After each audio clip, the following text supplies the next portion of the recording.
Hello. Hello, I'm everyone. not sure. Okay, go ahead. We didn't talk about it before.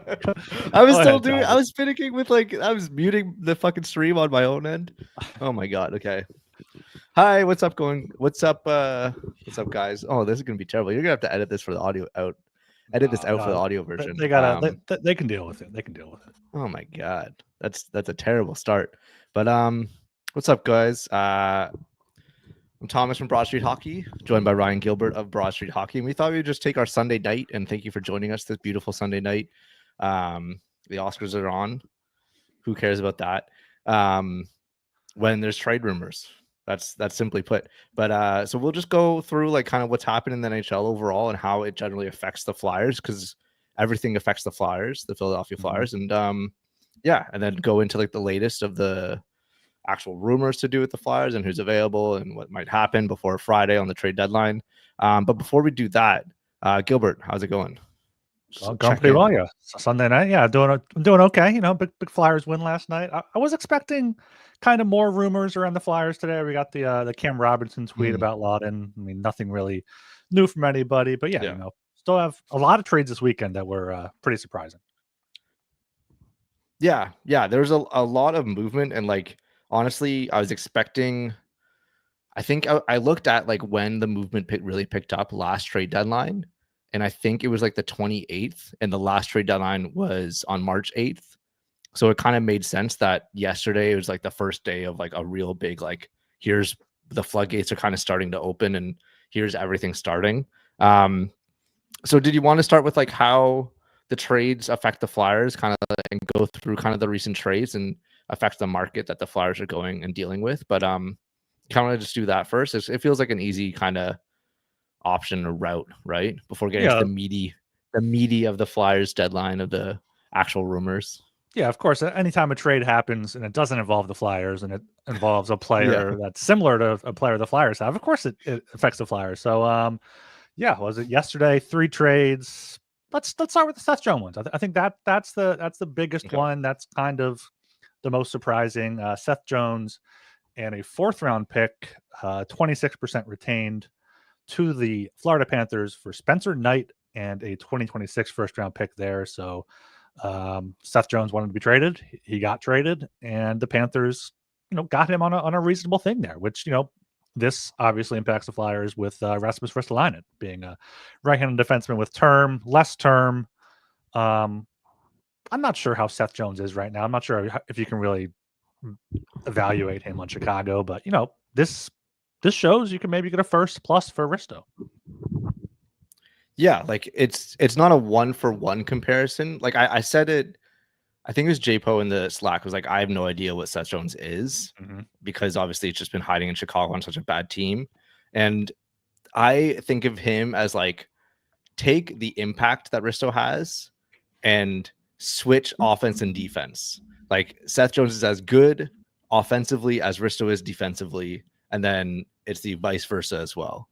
I think they're pretty equal players. They're both probably number 3s, number 4s, potentially on a real playoff hunting team. Obviously Seth Jones just has the pedigree and the kind of name and the brand to go with it. But yeah, I view them similar enough where you can realistically say that we could be not expecting an identical package, because obviously that's a lot.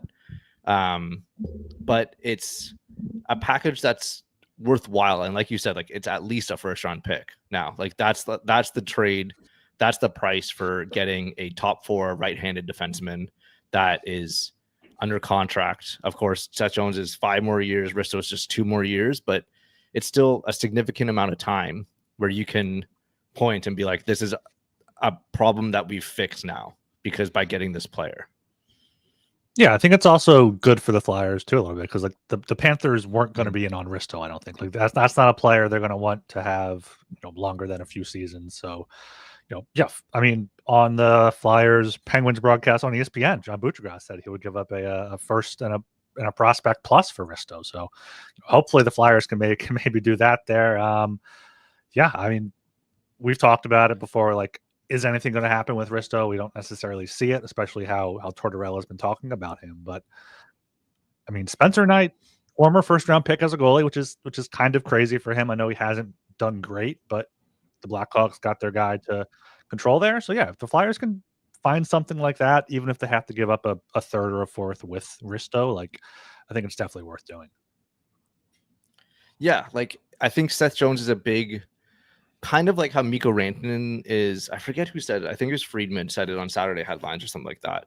But basically, all teams are waiting for the Rantanen decision to be sorted out before they kind of go and for their options. Like any trade that's made now are teams that are not going to be in on Rantanen if Carolina makes them available. So, yeah. So I think Seth Jones was that for the defenseman. I think now it's like, okay, the big fish, the big whatever domino has fallen, whatever analogy we want to use, and now we could potentially see kind of the ripple effect of Seth Jones going to Florida. So then maybe it's like, maybe Tampa decides like, we're going to face these guys in the first round. Potentially we need to like also get bigger and generally stronger on the back end than we are. Then maybe they go out and really try to buy and price in on Risto. Maybe it's another Atlantic team like Toronto. I don't think that they're in on Risto. Maybe it's like a team that Edmonton, they've been linked before with Risto and could see like we were up against the Panthers in this cup final, and then they suddenly got much better. So if we're in that situation again, then we have to also get better. And yeah, I think there's a new kind of opening for Ristolainen a little bit that we can. Before we were like, we knew what the Flyers were asking for, and now it's kind of been cemented that they're justified in asking for that because that's simply the price for that type of player. Yeah, so Seth Jones' ceiling is obviously higher than Risto at this point, especially down there in Florida where they have a good blue line already. But yeah, it was a good point. Like, yeah, this should open up the arms race in the Eastern Conference in the Atlantic. Carolina got Mikko Rantanen. Who knows what's going on there? Probably going to keep him, but now Florida got Seth Jones. Tampa needs to get somebody. They're playing great. Toronto needs, they need a stopgap for Chris Tanev on IR.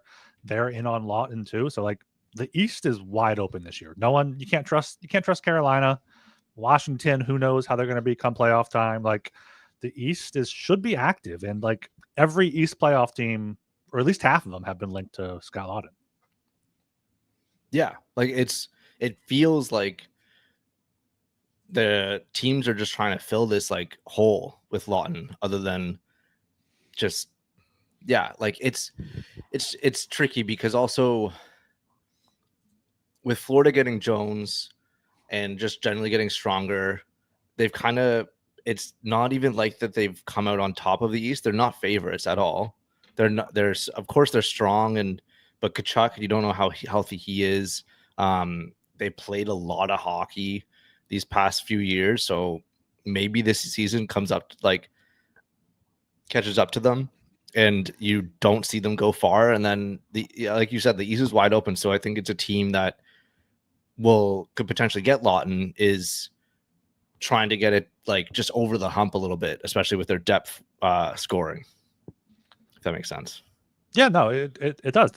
There's, like I said, there's no one in the East. Yeah, Florida gets better here with Seth Jones. Kind of replaces the Brandon Montour, what he brought with more offensive ability there. But yeah, I mean the Panthers, I think right now are about tied with the Leafs in the Atlantic. Lightning have won a bunch of games in a row with Vasilevsky coming in here. So another thing this Seth Jones trade did for me is like, I think I'm okay with retaining some salary on Risto. I know the Flyers aren't necessarily wanting to do that, but like, I think I talked about this with Jacob. Like, who else are the Flyers going to retain on in the coming years? I mean, they have Kevin Hayes. Looking at their contracts, unless they somehow trade Scott or Sean Couturier, which I don't think they're going to do. Like Risto is that was the other one. Then you would retain on.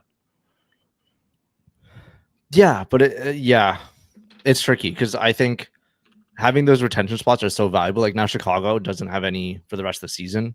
So then they can't get in on deals, and like Flyers are playing what's that word? The like middleman. Yeah. The whatever. It starts with the middleman works. Whatever. It starts with a B? The broker. Okay. Broker. It was in my head somewhere. The Flyers are playing the broker for like a couple pieces, and they got a 5th round pick or 4th round pick, and it would prevent them from doing that. But again, like fans don't want more draft picks because they're already mad with them having 7 draft picks in the first 2 rounds. Apparently, I don't know why. Yeah. Yeah. But yeah, it would prevent them from doing that. But I think the retaining on Risto conversation is like, I think it opens up a huge. Yeah, like there were reports earlier that teams are just generally a little scared of the cap hit, even though the cap's going up. Like they're just being a bunch of pussies. Generally, just like commit $5 million to a very good top 4 defenseman that like brings what playoff hockey. Again, he's not played playoff hockey, but he would like. That's what you kind of want. That's like what teams pay for all as a rental. They pay 1st round picks for like Ben Sherratt, David Savard. Like teams pay 1st round picks for what Risto brings, and they're not going to do it for like a guy that could do it for triple the amount of those guys. Like I don't know what they're so scared about. Yeah. I mean, 5 million. Yeah, that's perfectly fine moving forward. Like I mean, they think about it how we think about it when we got Risto, when the Flyers got Risto. Like, oh my God, what are they doing? Right. And then Fletcher gave him the contract. We're like, all right, that's a bit much, whatever, but it's a rebuild. You gotta deal with it. So, these teams that are competing and have like RFAs coming up and whatnot, yeah, they want to save every $1 million they can there. So I'm just looking at the Lightning here. Like they have some cap room. If Flyers retain a little bit on Risto, I could definitely see him in Tampa Bay. Ever since we talked last, Connor Geeky's been kind of on my mind of getting as a center option because he doesn't seem to be in. I know he's young now. I think he's still 20, but like he doesn't seem to be in the Lightning's plans for this year. So like they only have so many years left of this core. So that could be a team come out of nowhere for Risto, because that's really what I think it'll be. It's just like, oh, Flyers are trading with this team, just like it was with the Flames. And am I correct in that the Drysdale trade was announced by the Flyers? Like no one heard about it, and then the Flyers like sent out like a press release. I remember this is a super Canadian story. I'm sorry for every American listener, but I was in a Shoppers Drug Mart. I literally remember when I was living at a place just across the street from a Shoppers Drug Mart, and I was going to go get gummy worms because I felt like having gummy worms. I think it was during a game. It was during a game. It was like the first intermission or second intermission. No, it was just during the first period. Like, okay, well now I'm showing my ass that I was out not watching the game. But watch the game. I was at a drugstore picking up some candy, and then it just popped up on my phone. I was like, what the fuck? Like I saw that they got Drysdale in a second. I was like, oh, who'd they trade for this? Like, did they exactly? I was thinking Risto or something. I was like sick. I was like, oh fuck, what the fuck? Yeah, because it was right after World Junior. Just like why the fuck were they trading? Oh my God, that was so funny. Anyway, do you want to get into the conversation of like how of Risto destinations and stuff? Like, because we could ramble and scramble our minds for.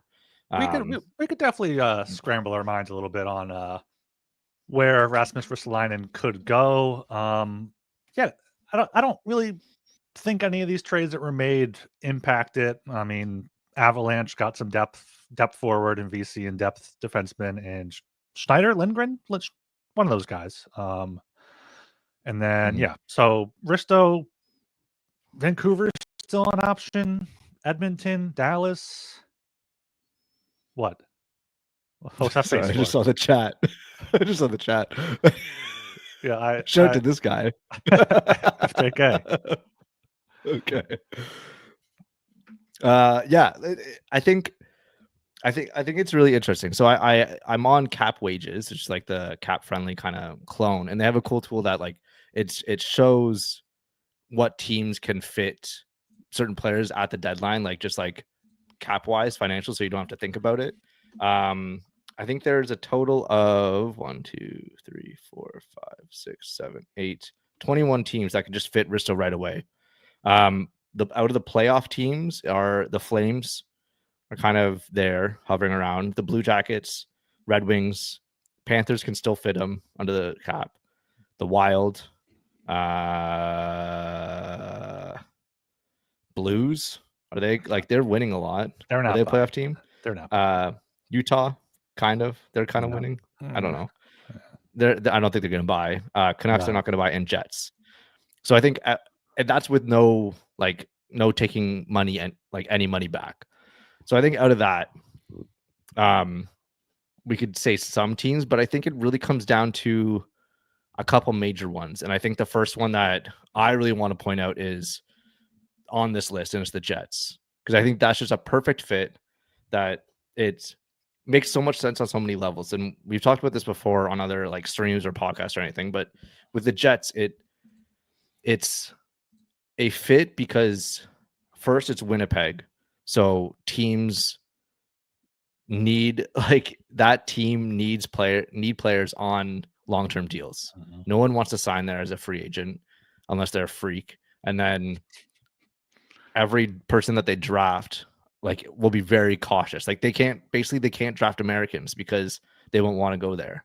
Like that's probably a real thing, because like McGroarty, and then suddenly if like the Jets suddenly get for some reason drafted like a Cole Eiserman or a 𝙏𝙏𝙀𝙍 or something last season, then they're probably already thinking like, oh, we should probably trade these guys when they still have value, and then because they're not going to sign here. So with Risto being under contract for 2 more years, that solves so many other problems. And with it's a similar situation to Florida, where Jones is the answer for an Ekblad replacement. On a different level, Ristolainen would be the answer for a Neil Pionk replacement on the right side. So it just kind of makes sense. That's like team structure wise, with team building, the context that Ristolainen is locked up for so long. And honestly, that blue line needs Risto. Like that blue line just like is so weak generally. Like you have Morrissey, DeMello, like Pionk's probably there, like, and then you have Dylan Sandberg and Lone Stanley are pretty good, but it's like, it's fine. Like Dylan Sandberg's fine. Like he's like an Emil Andre, where like he's come up and surprised a little bit, but Logan Stanley's a mess. He's like might be the worst defenseman in the league. I think if Kevin Cheveldayoff really strives to be more than a first round exit, or even just get to the second round in a fairly weird Central Division right now, I think that just makes so much sense. And they have prospects to trade, like Brad Lambert. Colby Barlow he plays for the Oshawa Generals. He's 20 years old, kind of left wing. He's fine. It'd be like Barlow, and like I'd want more, like a first also. But yeah, like they have prospects, they have picks, they have stuff to trade, and I think now is like the time to strike more than any time that's been before in Winnipeg. Yeah, they can't go out in the first round again. Not with Hellebuyck playing like this. And yeah, we saw it. We saw it last night. Like the Flyers got tons of chances in front. Like they need a big defenseman in front of the net to clear stuff out. And yeah, perfect replacement for Pionk. Is Logan Stanley like a potential reclamation project for Bradshaw, or is he's just bad? No, he's actually like, if you thought Ristolainen at least showed something in Buffalo, like in his rookie year and stuff. No, Logan Stanley's like, take Robert Haig and like times his badness by 1,000,000. So like Igor Zamula is better.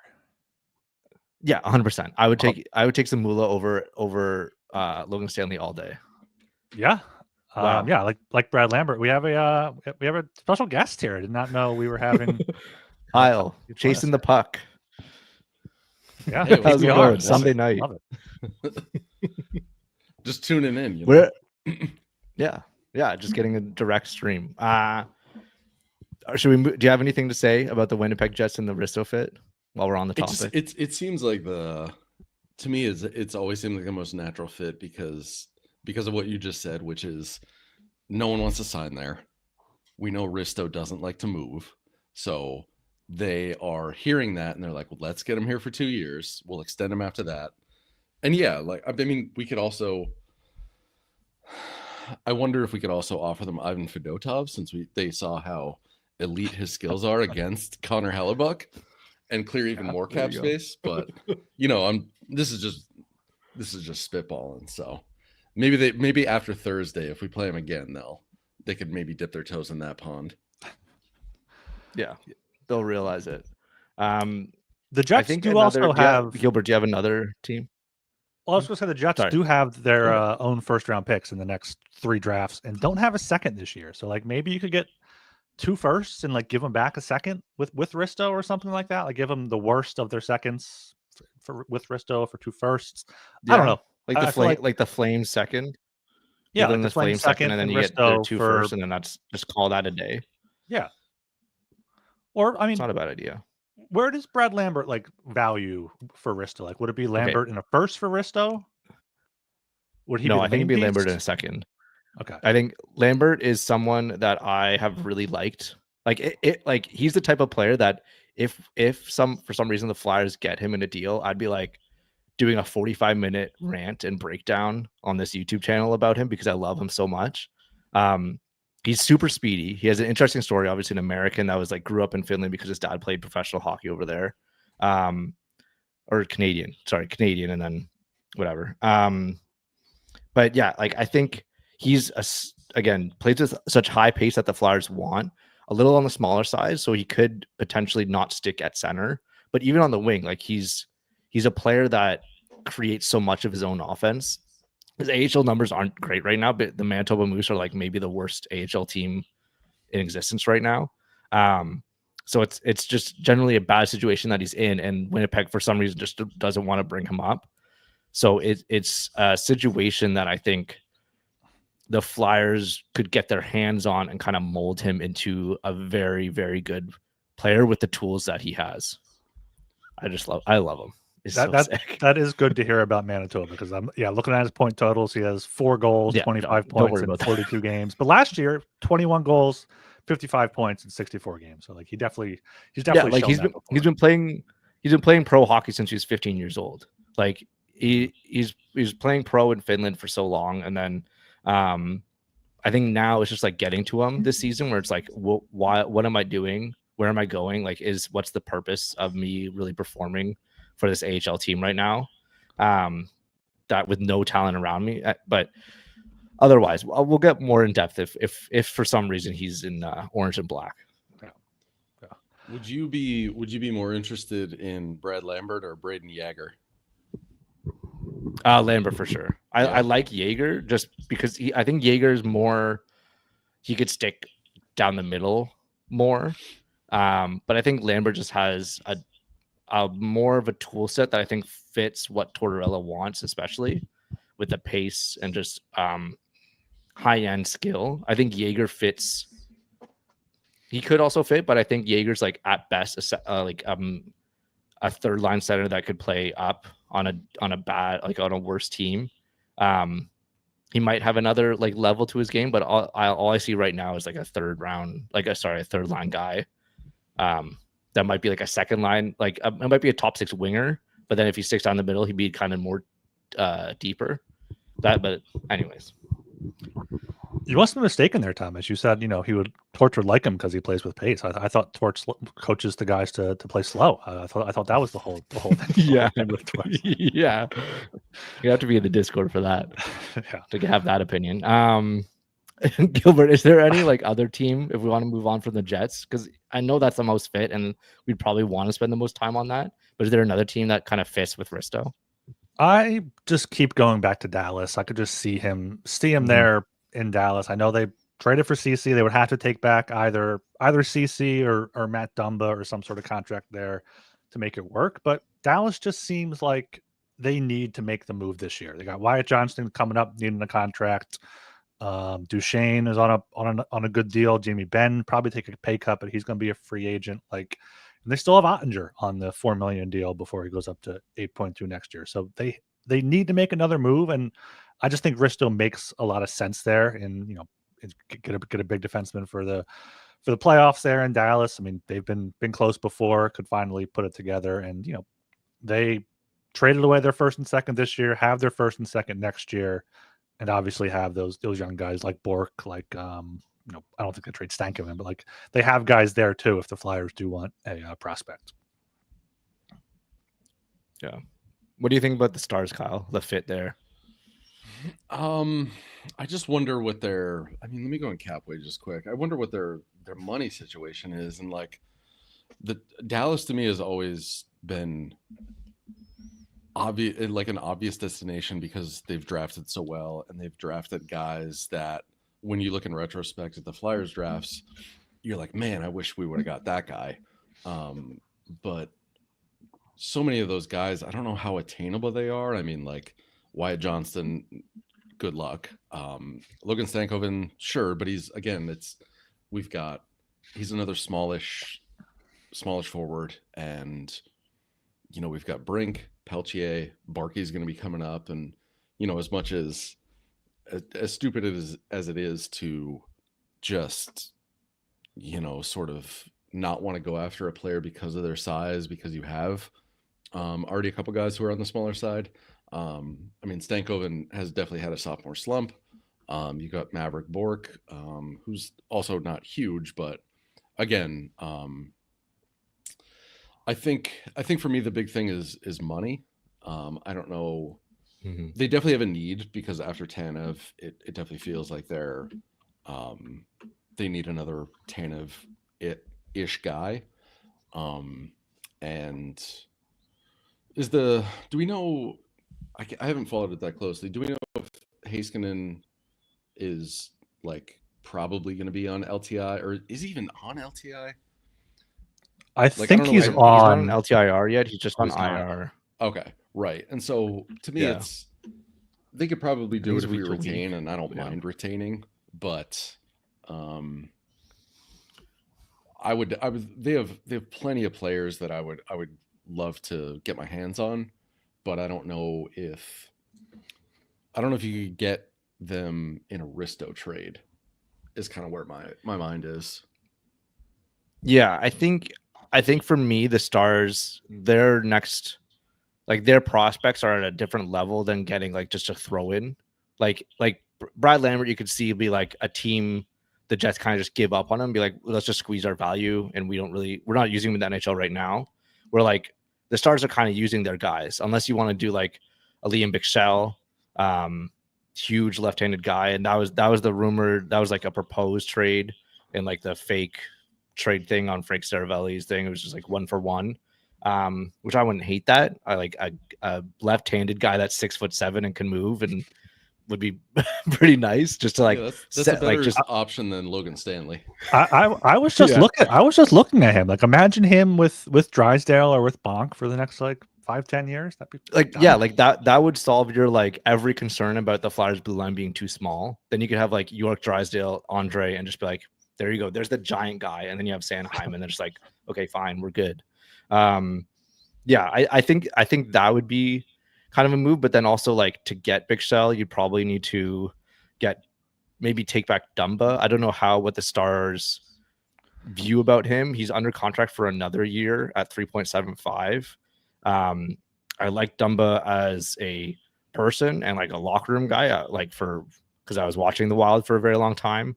But yeah, like he's not playing great hockey right now, so he'd basically be next year's Eric Johnson, I think, like a 7th defenseman. But also that might be a value of like the Stars, if they don't want him under a contract, if they don't want him on their team next season, then that kind of tips the scale a little bit in the Flyers' favor. But like, we're taking back a guy, give us 𝙏𝙏𝙏𝙏𝙏 because now he's more valuable, and you get Risto for 3 playoff runs or whatever. But again, the Stars have their 2026 first round pick, 2026 second. But this year, basically no picks at all, if that's the route that the Flyers want to go to. So there's a fit there. There's a way that they could do this with the Dallas Stars. Definitely. Just to play devil's advocate to myself, like it feels like if they wanted Risto or Laughton, they would have, like, because I'd be like, oh, just give them both of them. But like that's what they did for Granlund and Ceci. They got a depth center, got a right-handed defenseman. So I don't know if that we should be, maybe ruling out the Stars more. But I mean, yeah, Risto's definitely an upgrade on Ceci, on Dumba. Are they the ones that had Ryan Suter playing last year, playoff minutes? I know the Wild had him, and then the Stars had him. Like, he's just been awful. Or was it the Blues? Or was he? Did he join the Blues this year? The Blues this year. Oh, Ryan Suter's terrible. Yeah, he's okay. Yeah. So the Stars. I know he's on the Stars, but yeah. Man, imagine going around he's just staying in the middle of America, just Nashville, Minnesota, St. Louis, Dallas, just sticking in this one path. Hates water.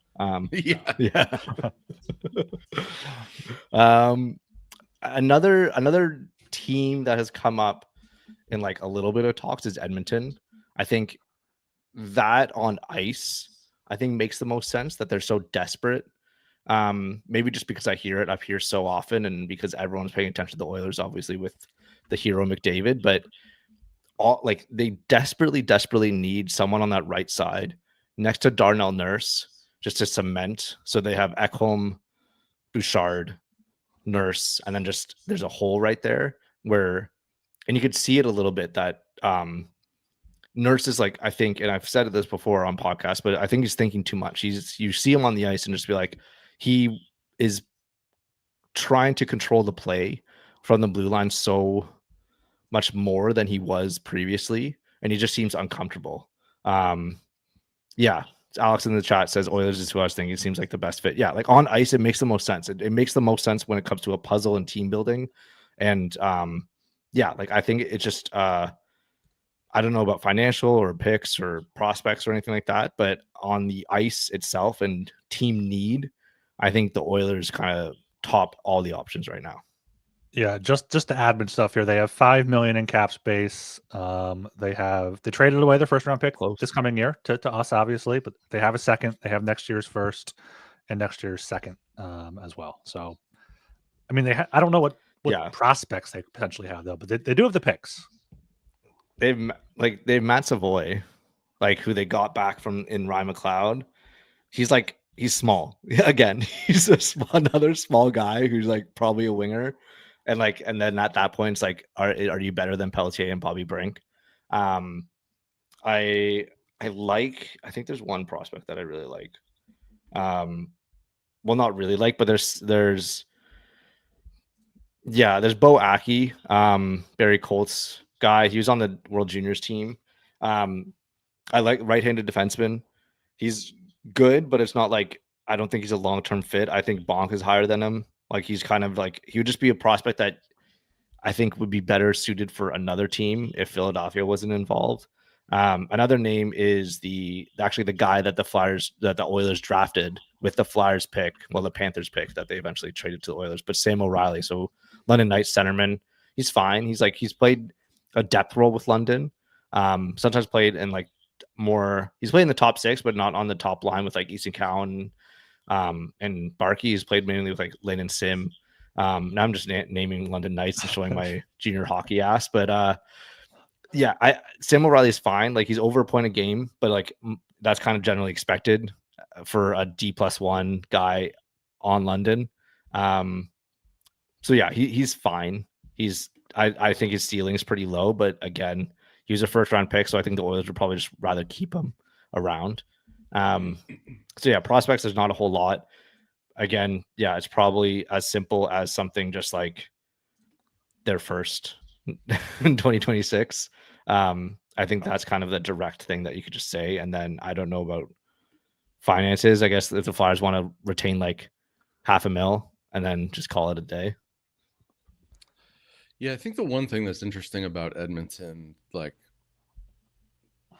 who knows, like they don't have a lot of, I wouldn't say they have a lot of stuff that could come back that would really excite me, but they definitely have a need, because if you look at I'm just looking at cap wages right now, the only defenseman they have signed Risto has 2 more seasons after this. They don't have any defensemen signed that long besides Darnell Nurse. Every other one of their defensemen either has an expiring contract after this season or the next season. So, if Stan Bowman's looking at that and saying, I don't want all of my defensemen to be expiring at the same time, Risto would obviously make sense. And yeah, I mean, they have, according to cap wages, they have a few defensemen who could either do left or right, but I mean, it's like you said earlier, it's Bouchard, and past that, I think their third pairing defenseman is who is it? Oh, Klingberg, which he seemed okay since coming back, but I think they're going to want more than that. As far as prospects that could come back, nothing special for me. And I was just kind of trying to, look around and say, oh, who's maybe an expiring contract we could take of theirs that, might fit. I don't see a lot. And like, if you go through what they have, like it is rife with players with no move clauses and modified no trade clauses. So I don't really know. It doesn't seem like there's a lot that could come back, but as far as a fit, they could very well be a fit. And who knows? Like, I'll take their 2026 first. It'll probably be a late one, but again, like maybe McDavid's traded. Yeah. Oh wait, maybe McDavid's traded and they're terrible. Sure. I mean, yeah. It's There you go. Like I said, I've said this before: is let them lose again in this year's Cup Finals and hire Jay Woodcroft and poach Connor McDavid. It's that easy. Just turn into the Oilers. Step 3 profit. Yeah. Oh man. Yeah, Edmonton. Is there another? A great fit, but it would have to be Savoy, who's just he's 5'9". I didn't realize he was that small. Maybe they do get Sam O'Reilly and pair him with Barkey moving on up through the system. But yeah, I mean, Oilers might be an offseason move because they still need to figure out how much they're paying Bouchard and what they're doing there. Because as Kyle said, like they're all kind of locked in right there. Yeah, and the more I look at it, honestly, is I think if we don't end up trading Risto, like there is a very real chance that we just keep Risto. And I think if we keep Risto, there's going to be a lot of fans who say Danny screwed up. He set his price too high. That this isn't a rebuild and it's all that stupid shit. But Risto has 2 years left. The cap is going up $7.5 million on July 1st. And I guarantee I'd have to look at the defensemen who are going to be UFAs on July 1st, but there's going to be a lot of stupid contracts handed out on July 1st because there always is. And Risto at 5.1, or even if we retain $1 million and it's 4, like that is going to look like peanuts to some teams for the next 2 years past this. So honestly, like if we trade him, great at this deadline, but I think you probably end up having a lot better options if you wait until that $7.5 million, hits all of the team's bank accounts essentially to spend. You have time with Risto, and I think fans should just sort of prepare themselves that that's not the worst thing in the world. Yeah, I went through the free agent defenseman with on a stream with Jacob, with Jacob last week, and like there's Chychrun, Pionk, Ekblad, Provorov, Gavrikov, Burns, Orlov, like Fabro, but that's it. Like there's no one, and people are like, all right, we can either sign those guys or give up something for Risto, who's improved to be better than them. And yeah, I don't get the people that are like, oh, we got to trade Risto right now. Like I could see it maybe with Laughton, given the fact that he'll be a UFA next year. But like, yeah, keep Risto. Like the Flyers' leverage only goes up as the cap goes up. Like, yeah, it's you want to see him make a move. You want to see him traded for a first and a prospect, just like we saw Seth Jones did. But like, if no one comes up, like that's fine. Hold on to him. Yeah.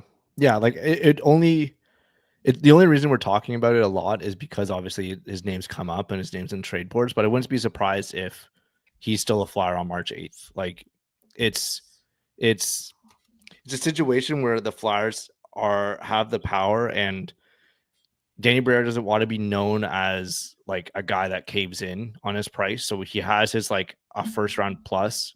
And it makes total sense. It makes perfect sense that that's the price given what we have seen on recent trades and in past deadlines. And it's a guy that if a team does a trade for him, I think it's for the player more than that. I think teams are worried about that reputation that he's had, and maybe the teams just aren't watching the Flyers and what he's done under Bradshaw and Torts, but he's still carrying a little bit of Buffalo baggage. But it's it's teams not wanting for the player because the contract makes so much sense. Like kind of like what you're saying is like with all the free agency class, like would you rather have Neil Pionk probably at making like 5.5? He's gonna make more than Risto, I think. He's gonna make 5.5, 6 probably for like 4 years or something like that, or 5 years. Some team's gonna commit that to him. Dante Fabra's young. Is he UFA or RFA? Like he's UFA. I think Fabra's okay. Fabra. Yeah, he's young, but like it's teams banking on what he was able to do with Columbus next to Zach Werenski and seeing if he can repeat it for their shitty team. And then like you have other like Chychrun, it was his this season just a flash in the pan. He's left-handed, so it's kind of different. He doesn't provide the same thing as Risto. Like all these guys are going to get paid more, and you're going to commit more to these players than Risto. So other than potentially overpaying, just like trade what you'd want and to get him. But it's a tricky situation. So we had a little question a question in the Broad Street Hockey Slack from an anonymous NHL employee. Has anyone talked about adjusting our expectations on a return on Risto if whoever takes on the whole contract without retention? So would you guys be fine? Of course, I don't think they're going to do this because the Flyers have set their price and they're not going to be like, oh, well, they took on their whole contract, whatever. Would you guys be fine if it's just like a second round pick that's straight up today and like maybe even the worst of their second round picks this year? Maybe it's like a 2026 second and a third or something like that. If they took on the whole contract, if it was a team like the Jets who can fit him under and stuff like that. I think here's my, without doing a lot of research, my reaction to that is, I think I could live with it, but I think it is. Let me say this. I would be cool with it. Like I wouldn't even think twice about it if we then use that space to bring in players that are much more impactful for where we're going in the near future, and utilize that cap space in that way. Because as you guys were just talking, like if you look at the UFA right-handed defensemen, you talked about a bunch of them. Like whether Aaron Ekblad makes it to UFA, I would say he's probably more likely to stay there than Sam Bennett is, because he's just going to have a big market. And I mean, if you look at the other right-handed defensemen who are going to be UFAs this summer, it's Neil Pionk, Brent Burns, Cody Ceci, Dante Fabro, and then like it's a bunch of guys who, if I was on another team, I'd say, yeah, they're probably all around the same level of okay as Risto. And with the cap going up so dramatically, I think a lot of these players are going to get contracts that are going to seem crazy because of those inflated numbers. So again, I do feel like, yeah, there we go. I do feel like, yeah. If the big right-handed fish in the pond this summer is Aaron Ekblad or Neil Pionk, like there's going to be teams who want right-handed defense depth if they miss out on those guys, where Risto will be very, very tradable. So a second round pick right now, I could live with it. That's fine. But I think I don't think there's this sort of clock that is ticking with a great level of urgency. Like I know there's fans who are like, well, I want to open up that spot for whoever down in the AHL or this prospect, but I really don't see it as a necessity. So, hey, I'll take a second round pick. But I don't think that if we don't trade him at the deadline, that it's going to close off the opportunity to get a really good return. Like we could probably get a second round pick in the summer, if not more. Yeah. Yeah. Or even next deadline. Like his value is not going to go down. Right. Yeah. I don't think I would take a second. And to your point, like, but there really is no like prospect ready to come up. I guess people are saying they want Andre back up, but I don't even know if Risto went down, if they would call up Andre, or if they would like call up a big right-handed defenseman like Helge Grans or whoever else is down there. Like, I feel like Andre is competing with Drysdale. Maybe if Drysdale shows that this stretch is for real, they can stop worrying about him and bring Andre up and bring him along a little bit. But even going into next camp, like Bonk, I don't think is going to be competing with Risto. He'll be competing with Drysdale for time and then Andre for a roster spot. Like, there's no one pushing Risto. Like, sure, Andres look good, but completely different style of defenseman. And after this year, he has $5 million at 2 years. And looking at some of these projected salaries from cap wages, which I hadn't heard of till tonight. So thank you guys here. I mean, yeah, you got it's basically a clone. It's of cap friendly. Yeah. Chikrin 8 million, Pionk 7, Ekblad 7, Provorov 6, like Burns 5.5. Like, no, like it just doesn't make sense. Right. And you get, even if you take Risto at full value, it's $5 million, which is significantly less than that. And sure, if you're a fan or a GM and you're expecting to get Risto and he's going to put up the same numbers that he put up in Buffalo, like you're looking at the wrong thing. But like, contrary to what Frank Zaravalli wants to say, like he is Risto is now a very serviceable, shutdown, physical, like he's a really solid defenseman. Like, and it's a crazy thing to say. And like, we're really not, just getting high on our own supply here. Like, he's a very good defensive defenseman now. Is he an excellent puck mover? Is he fast? No, but like he's got a lot of defensive skill that like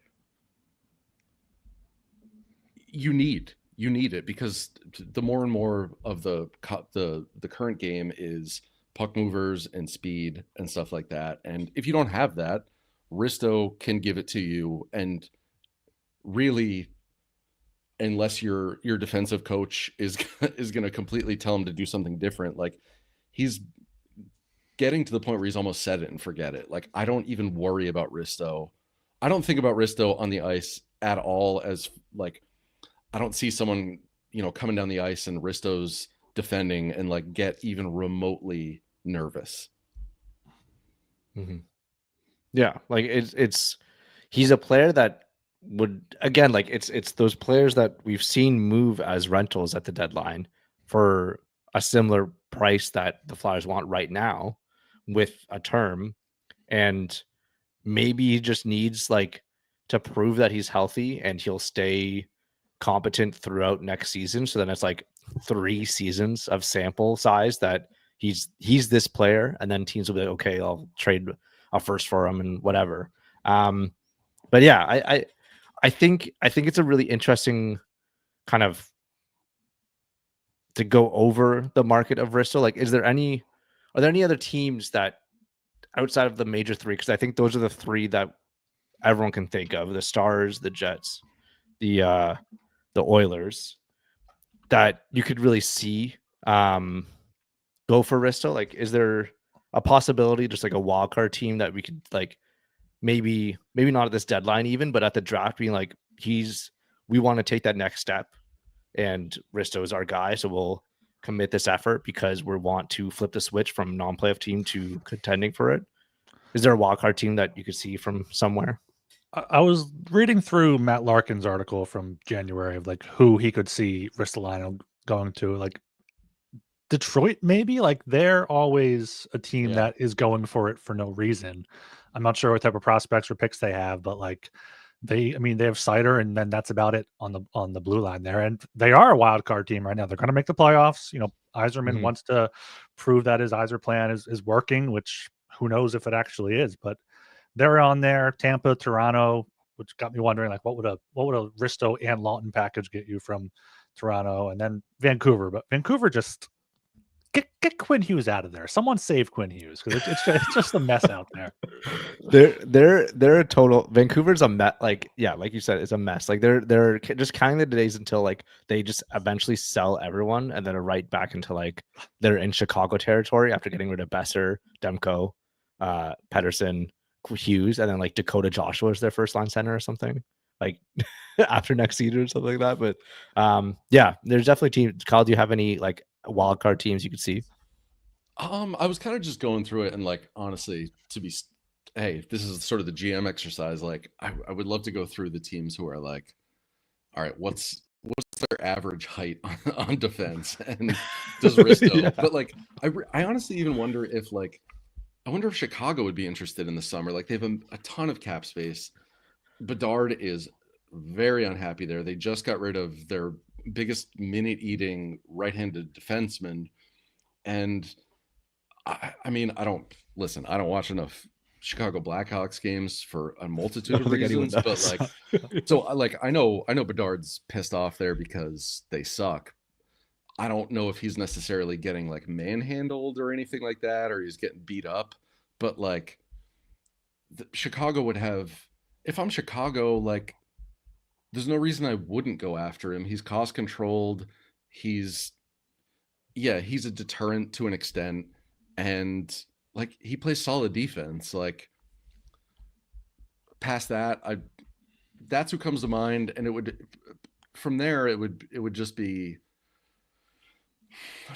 be I don't see anyone else who's obvious. Like I'd have to look at Montreal. Like because again, I was about to say them. Yeah, they're another team who I could see. They're in the same sort of like, all right, we've been rebuilding for a while.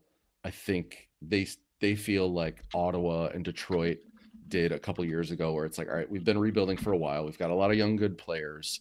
I think it's time to really put our foot on the gas pedal a little bit. And, for those teams, like when it comes to Montreal or Chicago, like if they don't want to necessarily go out and buy on the free agent market and spend a lot of money with these new inflated cap numbers, like why not take on a contract that is really not bad at all?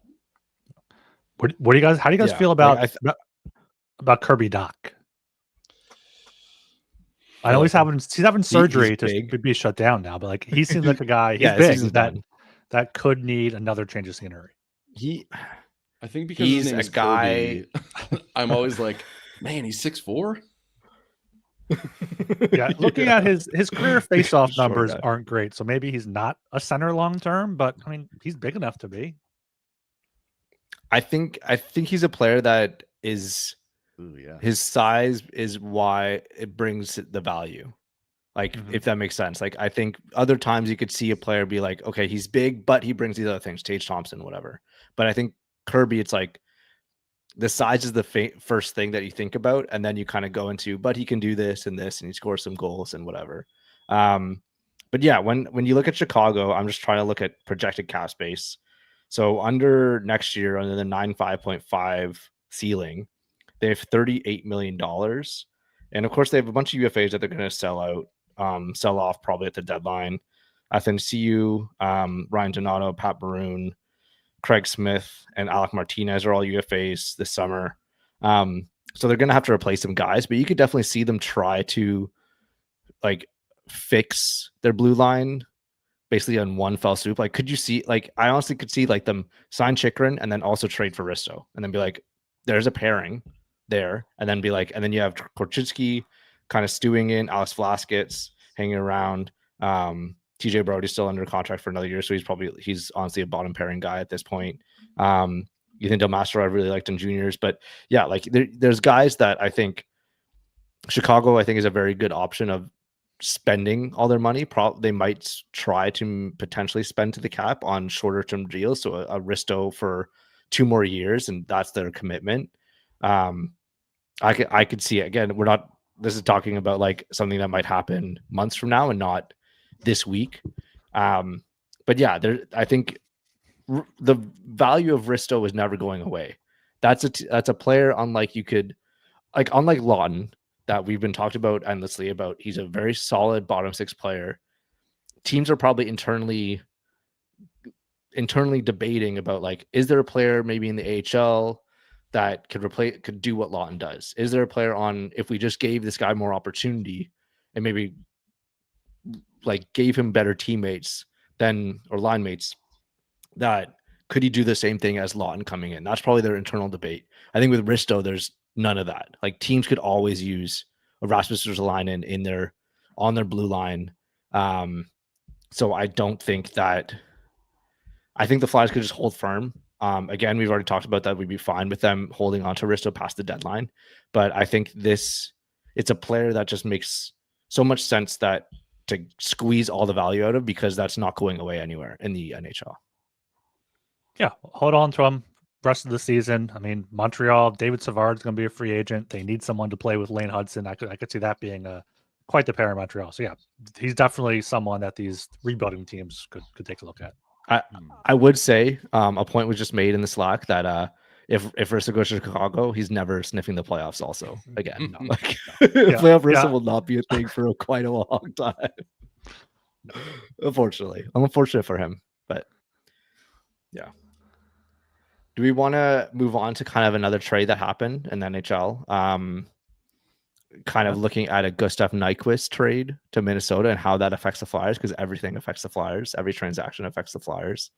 So we saw Gustaf Nyquist go from the Nashville Predators to the Minnesota Wild for a second-round pick in 2026. So a decent second-round pick, potentially, depending on it's Minnesota's own.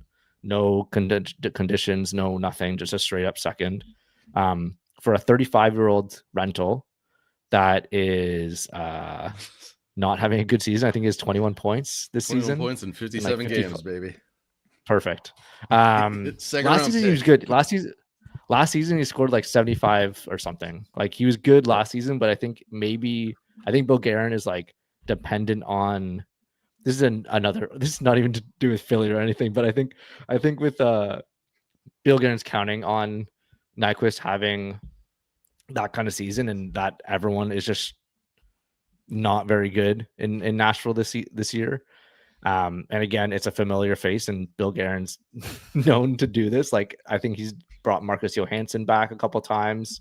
Nyquist is now the second time around. Frederick Gaudreau, he knew in the Pens organization, so then he traded for him or signed him as a free agent. He's known for just bringing guys that he knows. And Nyquist, I think when he played in Minnesota last in the 2022-23 season, he had like 10 points in 9 games through like regular season and playoffs. So he has success there, and he looked good today in the Wild Bruins game. But yeah, like, the Wild paid the second round pick for a not very good 35-year-old. And I think that kind of spells good things for the Flyers right now.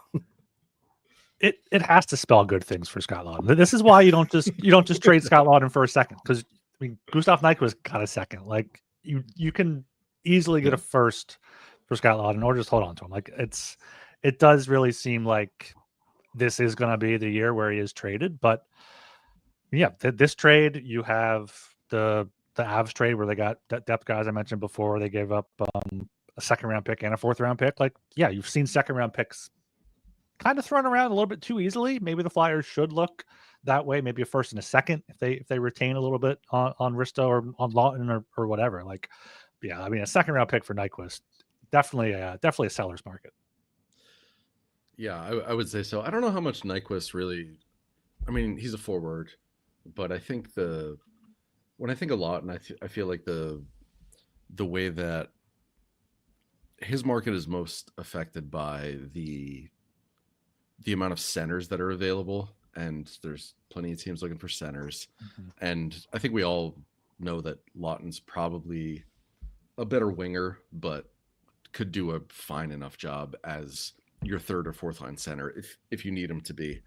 But I mean, I don't know what these phone calls are like, but if you are Danny, like, by all means, use Gustaf Nyquist as sort of a bargaining chip. You're calling whoever, and hey, Gustaf Nyquist got a second, and Laughton's got 27 points in 58 games, which is it's better than Nyquist, and he plays a more premium position, which is center. Plus he's got another year on his contract at a very reasonable cap hit. So like, if anyone, put it this way, if Danny's making calls and all of his offers are no better than a second, there's just no reason for him to sell solely based on the Nyquist thing. And by all means, keep him. If no one's going to hit your price, I wouldn't cave on it at all. Yeah, that's where I'm at. And I think I'm going to, after the Risto and a little bit of Scooty Loots here, I'm going to head out and just listen to you guys. All right. Thanks for joining us. Nice to nice to chat with you, Kyle. Yeah, I'll be around this week. It's going to be a crazy week. I'm sure I'll be listening early in the morning to Freege, because I think he's going through all the teams, and you can just imagine him saying, "Oh my God, oh yeah, that's." We'll see where he says Scotty Lott's going to go. I'm sure he'll have something to say about the Last Supper photo too. So, yeah. Oh my God, yeah, that was so great. Do you have any videos coming up for that? Yeah. Yeah. Do you have any videos coming up on the channel or anything like that? Yeah, I'll have quickly plug. Pretty should be interesting for Philly sports fans tomorrow.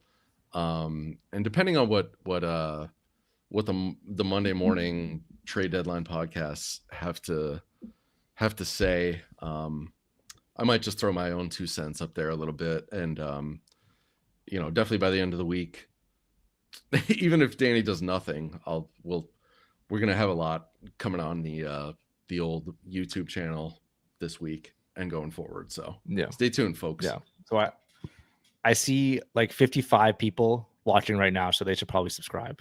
If you're not subscribed, you're going to be missing out on all these videos. Yep. There's probably going to be something every day this week, and then then the next week reacting to what the Flyers do or didn't do, and then looking forward and be like, is there anything worth? Okay, now the drop just down to 52. I'm sorry, people. Now it's dropping to 50. Okay, no. We're not ending.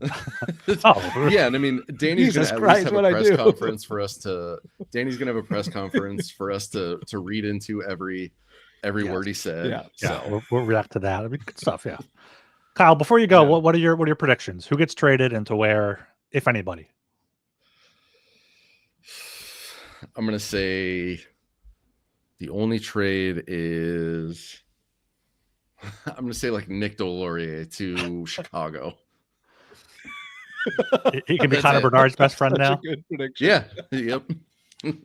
I like it. All right. Take care, y'all. All right. See you, man. See you, man.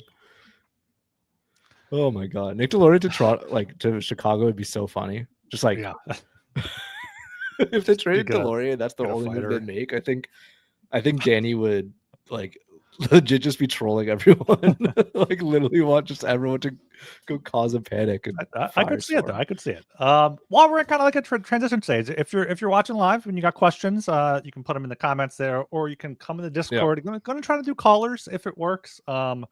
Send me a message on Discord if you want to get in. I have a private channel up that we'll be able to call into, so we'll deal with that there. Or even just put it in the Flyers channel. Be like, I want in, and then we'll let you in. Yeah. So maybe maybe you can just pop up like Kyle on too. You don't have to go. Yeah. We'll see. No one's gonna do it, so it's fine. Okay. I love this. Justin Braun back. Yeah, that'd be good. I love that. Oh my God. That the Nyquist trade kind of opened my eyes to is like, what can we get for Kuzmenko now?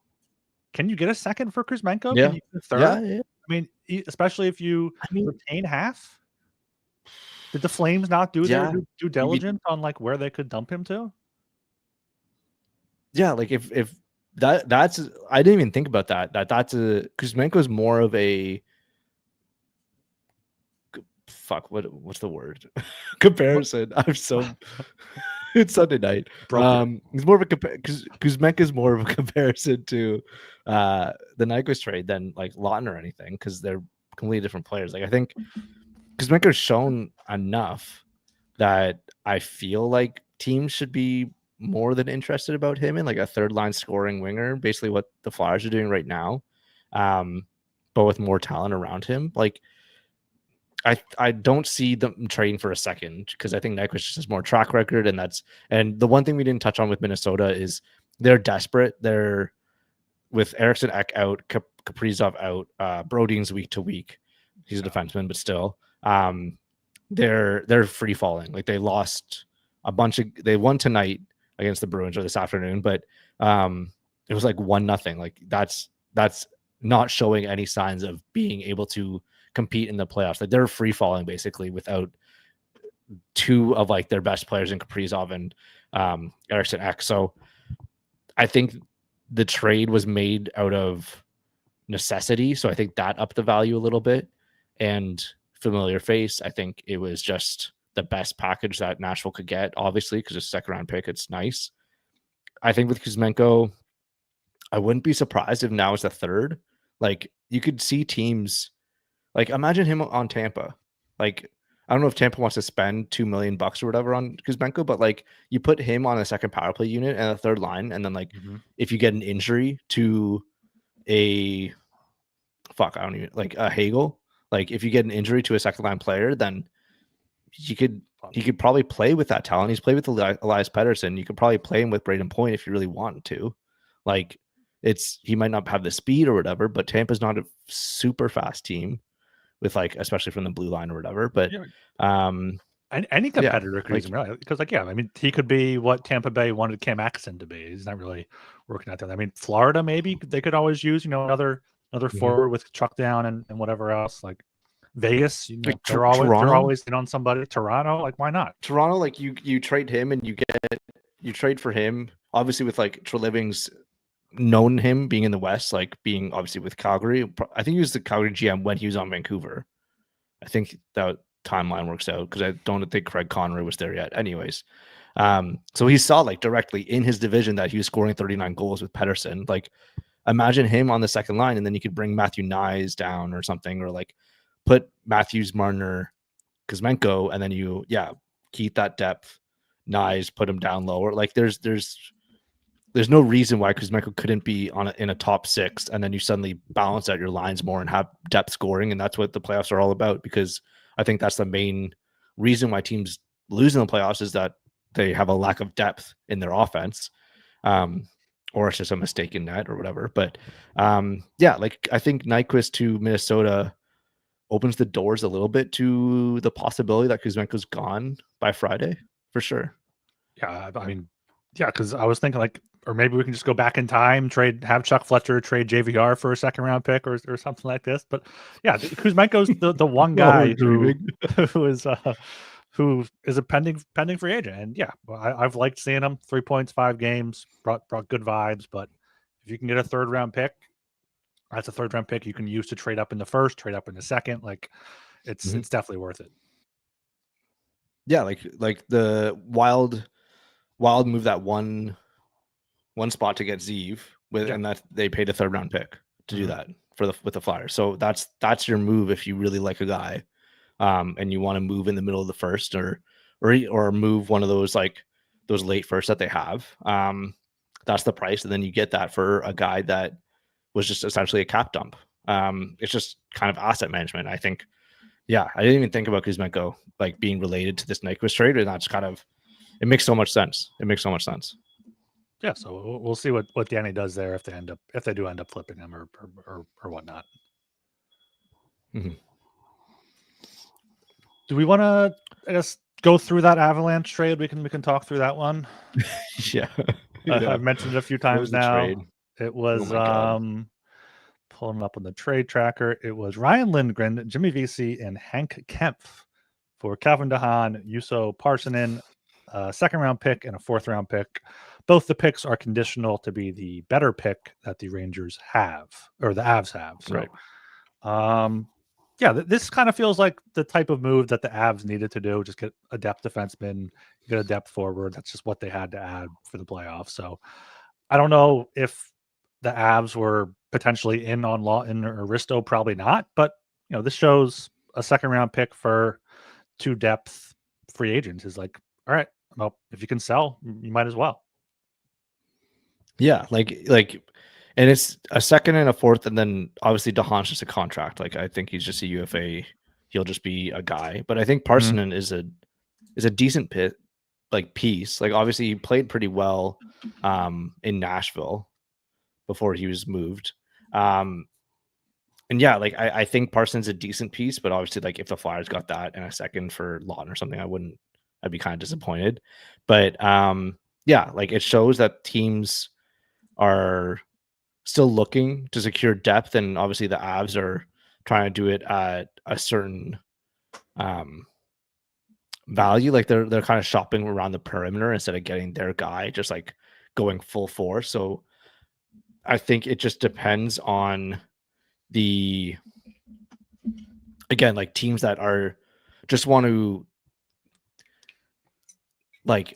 play, like not really commit to anyone big, like don't want to get the guy, and then just like play around the perimeter. They don't want to really pay that price yet.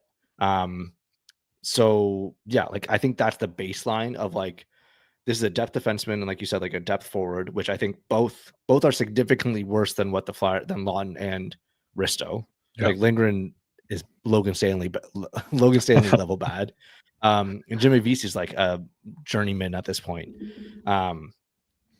So I think it's definitely guys that are way lower in the value spectrum, and then that still got a second round pick out of them. So combined at least. But yeah, like I think it shows that's, I think, the very bottom floor of what not expect, but like now we have kind of a full spectrum of like, here's first round pick ask, and then that's the bottom of like, these guys are still netting some value. Yeah, it's amazing to think like, okay, everyone's perception of like a first round pick is so high, like, but like a second round pick, they just throw it around for whatever. So obviously, we're not trading Laughton for a second. We're not trading Risto for a second, but Kuzmenko maybe add a second in with a first for Laughton instead of a prospect. Like that's something where maybe Briere should kind of be targeting, because teams are like, all right, we're not giving up 2 firsts, but we're giving up a first and a second. Is to the Flyers kind of similar in value based on the draft pick value chart and whatever. So yeah, I mean 3 trades on Saturday, or 2 Saturday, 1 Sunday, or the whatever, 3 whatever. But yeah, just a busy weekend. A busy weekend. It was a busy weekend. Yeah. Yes. I was half expecting something to happen today too. I was expecting something to happen, something more for us to react to. Yeah. Now tomorrow something's good gonna happen. We have to go back on here, but we have to be doing. Yeah. We'll be providing great customer service during the day though. So. yeah, I'm gonna be on my lunch and be like, oh yeah. I literally thought of like, I might be in the office on trade deadline day, and I was like, do I just book out a meeting room for like 3 hours and then just like be prepared to podcast from my work computer? Well, I can't podcast until after work Friday, so it's Friday 5 o'clock is going to be my reaction, because that we'll have everything over with then, plus Briere's press conference probably, so we'll have all that. Also, probably going live tomorrow, Monday, 5-ish with Joe for the BSH podcast proper. Yeah, perfect. Is there anything else that we want to kind of talk about? We kind of touched on everything that we kind of said. Yeah, I don't think we really dove enough into Scott Laughton, but I feel like we have enough videos out there already on Scott Laughton. There's a lot of videos. Yeah, there's a lot of videos. Let me see. Let me link something in the chat. There's quite a few. Link them in the chat. Do the thing where they pop up on the screen or whatever. I'm not sure if you do that on YouTube. Can you do that? Yeah, you can make them like pop up on the screen, either at the end. I know that's an option, or probably sometime. I see other content creators like, oh, click here, shit like that. There you go. Well, I don't even know if that link worked. I don't even know what that looks like. It might just be the words. I guess we'll see. I have to see with the chat. Okay, yeah, you can click on it. Okay, we got it. All right. Yeah, so watch that. That's our quick little thing that we did, predicting or like looking at the Scott Laughton destinations, kind of like destinations, kind of like what we did with Risto today. So watch that. That was before was that before the Devils and Sens were officially rumored to be in? That was before, because we didn't say that. Do you have any thoughts on that? Jets, Kings. I think the Devils make a lot of sense. You keep saying Devils for Mercer. I think it makes so much. The Devils are in a position where they, unlike other teams that just want to get over the hump, like Toronto, Washington, Kings, I think. I think the Devils, it makes sense with Laughton with a player with term other than just a rental for them. That's an added kind of thing because they're so young and kind of aspiring to be long-term contenders. And they had a little fright of last season. It'll be like, oh, we're not anywhere good enough.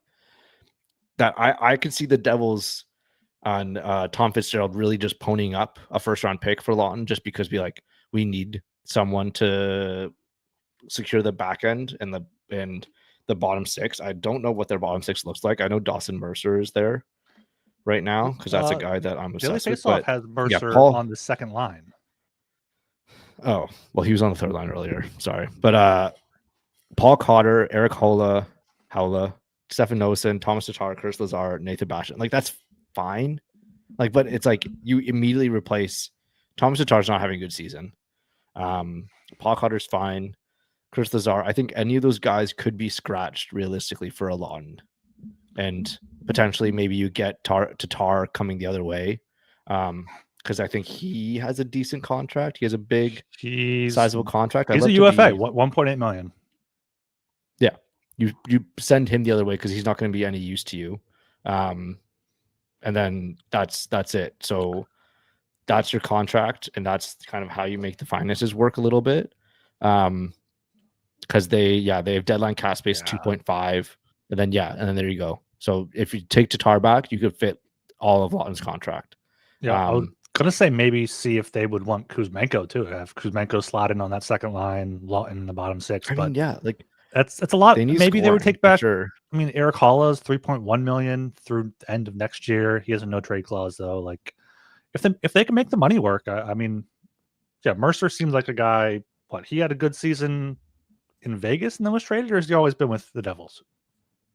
What, Mercer? Yeah. No, he's a draft pick. He's a first round pick. Okay. He's a good Newfie boy. He's from Newfoundland. Right. Yeah, he was a first round pick. I think 18th overall. He was the draft pick he was a trade. He was in a trade. I think he was I want to say the Hall trade. No. It'd be on his DB. I forget. I'm looking up the entry draft. It was a big trade. Like for a player from Arizona. His pick. From Arizona, it says. It was the Taylor Hall pick. It was the Taylor Hall. Yeah. Mm-hmm. Yeah. It was the Taylor Hall trade. Anyways. But yeah, so I think Mercer is good, but you just need, I think Laughton could prevent a lot of scoring against. And Mercer's has a $4 million cap hit himself. So you're taking that back. So they're if Mercer's part of the deal, they're fine. Yeah. If Mercer's part of the deal, then I would be jumping for joy. And fine. He's a center. Like, he's on the right wing right now, but he's played center in the NHL before. Again, a young guy that played center and used shit at faceoffs. But he's a center. Like, he'd be a center on the Flyers, and you just try that out. I could see him being at least like Morgan Frost, but with a more bite, because he cares, like, more work ethic. Morgan Frost, I think, is like generally what you could expect from him right now, and then potentially more. But I don't know if the Devils want to do that, because obviously I think they like him a lot. But is he like the skills of Frost with the dog mentality of Farabee? Just mold them together there. Just put them together, just smash them together. Yeah. I don't know if he has like the same potential like puck skills as Frost, but he would generate the same amount of offense. Like, he's scored 53 points before, or 51 or something. He scored 50 points in the NHL before. Like, at 21, he hit Frost's career high. Mm-hmm. Yeah, he had 56. Like, that's kind of 27 goals, 29 assists in his second year. So a 27 goal scorer at 21 or whatever. Like, that's a guy that is worth that $4 million bridge deal that he got. But I think you'd have to pay more than Laughton. I think you'd be a Laughton and like, could do Laughton, Kuzmenko, and like a pick. One of your seconds, I think. One of the seconds at least. Maybe get like a third back from the Devils or something. Devils have 3 second picks this year. Yeah, that's wild. That's crazy. You're talking me into Mercer. I mean, Scott Laughton going to the Devils is so not going to be good. But like Kelly's gonna love him. Kelly, he's from Newfoundland. Like, Kelly is gonna be obsessed with him if he's a Philadelphia Flyer. I mean, hopefully we get him then. But Yeah, I think outside the Devils, obviously we mentioned Ottawa was mentioned by Anthony DeMarco as well. He was rumored to Ottawa before, right? Like every year he's basically Ottawa needs more depth guys, whatever, kind of fit him in there. Again, I think he'd be a great fit in Ottawa. Like every team could kind of use a Laughton anyways. Their deadline cap space is $850K. So I don't know how this is going to work. I think you'd get would Pinto. You take back? Yeah, like that's. I think Pinto is more maybe the same level of value as Mercer, but yeah, it's tricky. I think Ottawa also likes Pinto. Well, yeah, but they like Scott Laughton too. Flyers like Scott Laughton a lot. Oh, I'm saying this guy, Senators, $6.5 million pending UFA. Claude Giroux, I'm seeing here. Maybe the Flyers can take him as a cap dump. Yeah, UFA at 37. Yeah, he's a cap dump. He's got nothing left in the tank. Old guy. Yeah, I think what's the draft pick situation with Ottawa? I think they have first. They have all their picks, first, second, third. First in 2026, no second in 2026, but 3 third-round picks. Yeah, like they have the picks to make this deal if they really want. It's just if they believe that this year they want to go commit a little bit more to this roster and go in. Yeah, I don't know if Pinto would really be on the table. Like that's a guy that you would be essentially replacing him with Laughton, and I think you would get worse. Like, I don't know if Ottawa is that stupid. Maybe, hopefully. Maybe. But honestly, like maybe it's a prospect like Ridley Gregg. He just signed a good contract, 4 more years, and he's still an RFA. He's 23, I want to say 22. Big center, but again, like limited offensively. He'd basically be a Laughton, but younger.